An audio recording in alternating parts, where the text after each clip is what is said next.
Ibang klase rin kung tumira itong si Kevin Durant mga kapatid. Sa una, animoy mukhang papuri kung iisipin ang sinasabi lang ni KD kay Lebron. Pero may pahabol din palang patutsyada. Frank ka nga rin po kung magsalita talaga itong si Durant. Kahit maging sa social media hindi niya pinapalagpas maging ang mga fans na nangbabash sa kanya. Kung baga hindi nga po talaga papatalo itong si KD. Mapaloob man o sa labas ng court yan. Kaya etong kakatapos nga lamang pong laban nila kontra sa Los Angeles Lakers ni Lebron. Kahit pa nga po natalo sila parang ayaw pa rin magpatalo niya. Paano ba naman din kasi mga kapatid, kaya nga daw mananalo ang Lakers sa in-season tournament nang dahil sa nakaset up na nga daw to para sa kanila na manalo. Ang overall impact para manalo nasa kanila na nga daw lahat. Bagamat may pahabol din siyang sinabi na ang size para makakompete sa lahat ng team at fan base na todo ang suporta meron sila lahat din. Para nga rin medyo hindi mahalata na parang may inggit siya kila Lebron. Pero etong pahaging niya na sinabing sila nga din daw ang team na may pinakamabilis o pinakamadaling flight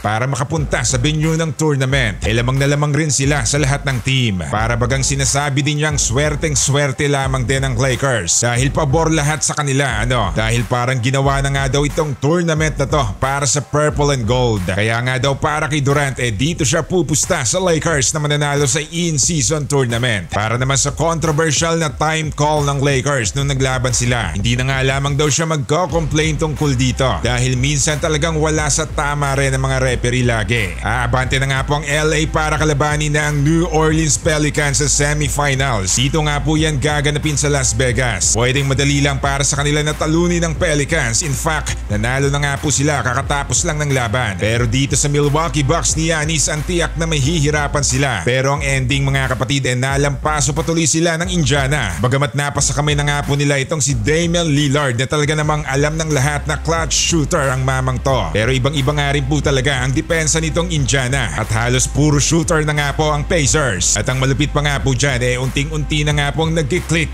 ang chemistry ng kupunang to. Tumataginting na $500,000 mga kapatid ang kada manlalaro na mananalo sa in-season tournament na to. Napakalaking halaga nga po talaga niyan. Samantala eto na, unti-unti na nga pong lumalabas ang tunay na kulay nitong si Chris Paul mga kapatid. Kaya pala maraming player ang galit dito. Na real talk na nga rin po to dati ni DeMarcus Cousins kaya walang may gusto sa kanya. At kahit si Lebron pumagitna na rin at alam na alam ang hidwaan nilang dalawa ni Rondo. Kaya pala hindi nakapagpigil din si Rondo nun at naduroan na siya sa mukha. Para kay Kume Adam Silver, wala nga po siyang kinikilingan sa dalawa. Dapat sila maging profesional kahit hindi na sila maging magkaibigan basta gawin lang nila ng tama ang kanilang trabaho. Isa nga po sa respetado at highest rated na referee itong si Scott Foster at kilalang manlalaro nga din po itong si Chris Paul. Wala nga pong magawa si Kume kundi payuhan na lamang ang dalawa kung ano man ang kinikimkim nilang puot sa isa't isa. Nung una wala nga pong nakakaalam sa away nila pero hindi na nga po napigilan pa ni CP3 noong 2021 pa